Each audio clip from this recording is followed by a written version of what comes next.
नमस्कार साथियों, आप सभी का मेरे चैनल एमपी एजुकेशन अपडेट्स पर एक बार फिर से बहुत बहुत स्वागत है। साथियों, आज हम शिक्षण योजना बनाने के बारे में चर्चा करेंगे। साथियों, इससे पूर्व के वीडियो में मैंने आपको कक्षा 3 के गणित विषय की शिक्षण योजना बनाकर बताई थी और उसके बारे में चर्चा की थी। तो साथियों, इसी प्रकार से आज हम कक्षा 3 के पर्यावरण विषय के पाठ 1 की शिक्षण योजना बनाएंगे और उसके बारे में आपसे चर्चा में करूंगा। तो साथियों, शिक्षण योजना बनाने के लिए मैंने आपको पूर्व के वीडियो में भी बताया था कि आपको सबसे पहले जो आपकी पाठ्य पुस्तक है, यानी आप पर्यावरण का अगर शिक्षण योजना बनाना चाहते हैं तो पर्यावरण का जो पाठ है, पाठ क्रमांक 1 पाठ को अच्छी तरह से पढ़ेंगे और समझेंगे ताकि आप उसकी शिक्षण योजना बना पाए। तो सर्वप्रथम आपको यही कार्य करना है कि आप उस पाठ का अच्छी तरह से पढ़ें और उसे समझें। उसके पश्चात दूसरा ये है कि आपके स्कूल में जो टीचर लर्निंग हैंडबुक जो अवेलेबल है, सभी स्कूलों में शासन द्वारा अवेलेबल कराई गई है, उसका उपयोग भी आप इसमें, यानी उसकी सहायता आप इसमें ले सकते हैं। इसके साथ ही दीक्षा ऐप के अंतर्गत भी आपके जो पाठ हैं ये वहाँ पर डिजिटल पाठ्य पुस्तक के रूप में अवेलेबल हैं और इससे संबंधित गतिविधियों के कुछ वीडियो भी आपको वहाँ पर मिल जाएंगे। तो उनका उपयोग आप कैसे कर सकते हैं, इसके बारे में भी मैंने इससे पूर्व का जो वीडियो है गणित शिक्षण योजना वाला, उसमें पूरी जानकारी दी है, तो आप उस पर देख सकते हैं। तो इसमें हम सीधे शिक्षण योजना पर आते हैं। तो जो पर्यावरण की शिक्षण योजना जो मैंने बनाई है उसे हम देखेंगे।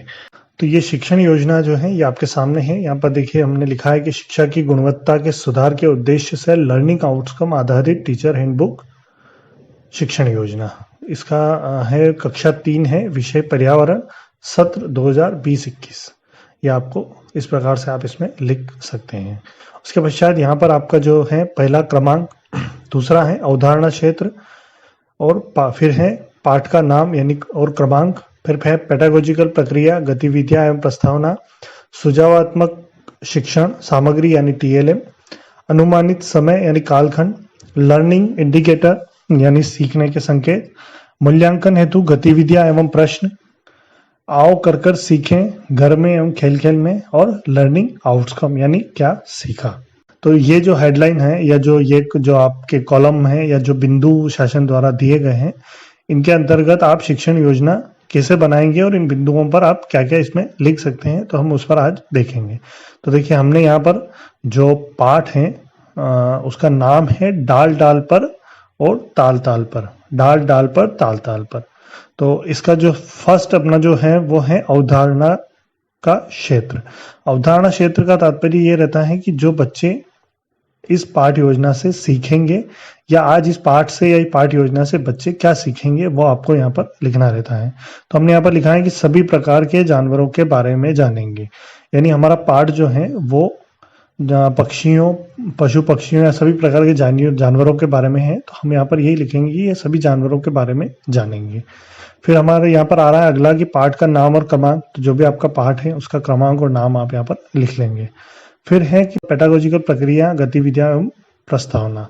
तो इसमें हमने यहाँ पर देखिए लिखा है कि बच्चे से उसके घर पर या आसपास दिखने वाले जानवरों के बारे में चर्चा करेंगे। मतलब इसके लिए आपको जो गतिविधि आप करना चाहते हैं या जो प्रक्रिया आप करना चाहते हैं बच्चों को सिखाने के लिए, तो उसका स्टार्टिंग आप करेंगे बच्चे जो दैनिक जो देख रहा है या बच्चे की जो बेसिक चीजें हैं जो बच्चा जानता है, उन चीजों पर आप पहले चर्चा करेंगे और एक माहौल बनाएंगे। पहले आप बच्चे से जो लोकल जो गांव का जो है, मान लो या उसके घर की है, आसपास की है, या ऐसी कुछ ऐसी बातें उससे करेंगे ताकि आप एक माहौल बन पाए। तो आप शुरुआत उसकी ऐसे करेंगे। फिर उसमें है कि बच्चों को पाठ के अंतर्गत दिए गए चित्र में जानवरों को पहचानने व उनकी विशेषताओं के बारे में बताएंगे। तो पाठ जो है उसके अंतर्गत भी पाठ का उपयोग आप करेंगे। तो उसमें पाठ के अंतर्गत कुछ चित्र दिए गए हैं, जिन चित्र में जानवर दिए गए हैं, बताए गए हैं, जैसे कोई पानी पी रहा है, कोई जानवर कुछ कर रहा है, तो इस प्रकार से चित्र बने हुए हैं। तो उस चित्र की सहायता से भी आप बच्चों को उसमें सिखा सकते हैं कि कौन सा जानवर का क्या नाम है, वह जानवर कहाँ रहता है, क्या क्या करता है। तो इस प्रकार से आप बच्चों को इसमें चित्र के माध्यम से बता पाएंगे। फिर है सुझावात्मक शिक्षण सामग्री यानी TLM। तो इसके लिए आप क्या क्या साधन का उपयोग कर सकते हैं सिखाने के लिए। तो फर्स्ट अपना है पाठ्य पुस्तक, जिसमें आप चित्र बनाएंगे या कविता है जो पढ़ के बताएंगे, तो जो भी आप कार्य करेंगे तो पाठ्य पुस्तक।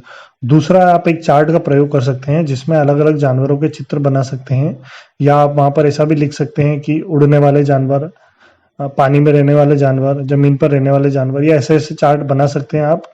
2-3 चार्ट आप बना सकते हैं जिससे बच्चे आसानी से सीख पाए और वो उस चार्ट को देखकर आकर्षित हो पाए। बच्चों को नई चीज देखने का बड़ा वो उत्साह रहता है, तो आप इस प्रकार से नया कुछ कर सकते हैं। फिर है अनुमानित समय या कालखंड। तो आपका शिक्षण योजना कितनी बड़ी है या आप कितना उसको सिखाएंगे, उसमें कितना समय या कालखंड लगेगा, वो आप यहाँ पर लिखेंगे। फिर दिया है लर्निंग इंडिकेटर। तो लर्निंग इंडिकेटर मतलब जो संकेतक यानी सीखने का जो संकेत है, यानी बच्चे जो आप सिखा रहे हैं वो सीख रहे हैं या नहीं सीख रहे हैं, ये आपको कैसे पता चलेगा, तो ये लर्निंग संकेतक कहलाते हैं।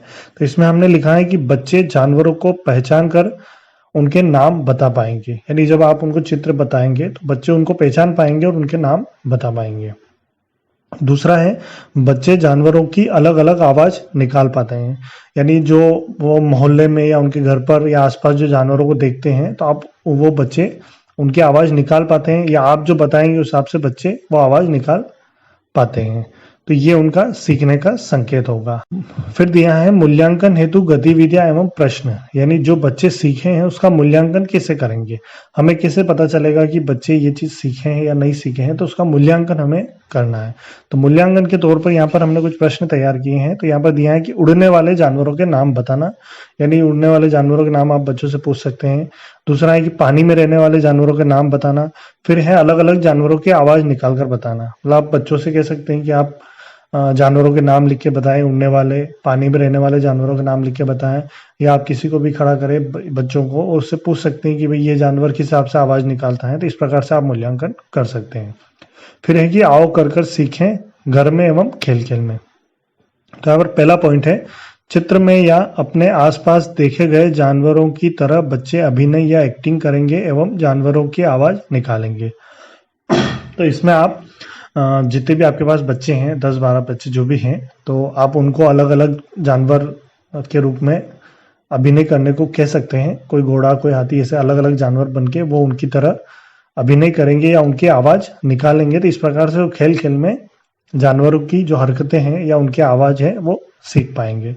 दूसरा है स्कूल के आसपास या चित्र में देखकर जानेंगे कि कौन सा जानवर कहाँ पर रहता है, यानी अगर आपके स्कूल के आसपास कई तालाब हैं या कोई पेड़ है तो आप उस पर बच्चों को सिखा सकते हैं, वहां पर घुमाकर आसपास कहीं पे भी कि भाई ये जानवर पानी में रहता है या ये अपने पेड़ पे घोंसला बनाकर रहती हैं, या जो भी आप आसपास देखें वो बच्चे को आप वहां पर सिखा सकते हैं।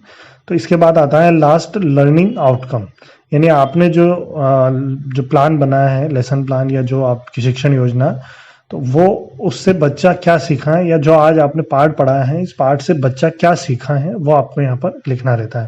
तो इसमें पहला है कौन सा जानवर किसी आवाज निकालता है और कहाँ पर रहता है, इसके बारे में बता पाएंगे, यानी बच्चे किसी भी जानवर का आप जिसका बोलेंगे उसका आवाज निकाल पाएंगे और बता पाएंगे कि ये पानी में रहता है या घोंसला बनाकर रहता है या जमीन पर रहता है, जो भी है वो आप बच्चा बता पाएगा।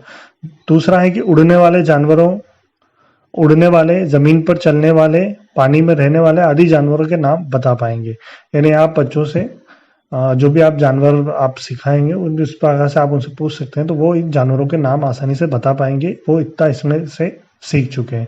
ये अपना लर्निंग आउटकम है, ताकि बच्चे ये सीख पाए हैं वो ये बता पाएंगे।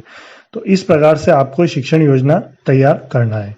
साथियों, मैंने इससे पूर्व में गणित की शिक्षण योजना बनाई थी, तो वो वीडियो भी आप देखें, उसमें जो मैंने दीक्षा ऐप के बारे में बताया है कि वहां से आप किस प्रकार से गतिविधियां देख सकते हैं उसमें या गतिविधियां ले सकते हैं, तो आप इस प्रकार से वहां से भी ये सीख सकते हैं। तो इसके लिए जो इससे पूर्व का जो वीडियो है उसकी लिंक आपको मैं इस वीडियो के डिस्क्रिप्शन में दे दूंगा, तो आप वहां जाकर उस वीडियो को भी देख सकते हैं। और अगर इन दोनों वीडियो में या शिक्षण प्लान बनाने में या किसी भी प्रकार की आपको कोई समस्या हो तो आप हमसे कमेंट करके पूछ सकते हैं। वीडियो आपको अच्छा लगा हो तो वीडियो को लाइक करेंगे, कमेंट करेंगे और अपने शिक्षक साथियों को शेयर जरूर करें। साथियों, इसी प्रकार की वीडियो हम आगे भी बनाएंगे। और लेसन प्लान या शिक्षण योजना आपको हम बनाएंगे। तो हमारे चैनल से आप जुड़े रहिए। अगर आपने अभी तक चैनल को सब्सक्राइब नहीं किया हो तो प्ले चैनल को सब्सक्राइब कर लेंगे। जो नीचे रेड कलर में सब्सक्राइब लिखा है उस पर क्लिक करेंगे और पास में जो बेल आइकन है उसे ऑल पर सेट कर देंगे, ताकि आपको जो हमारे नए वीडियो अपलोड किए जाते हैं उसका नोटिफिकेशन अपने मोबाइल पर प्राप्त हो पाए। धन्यवाद साथियों।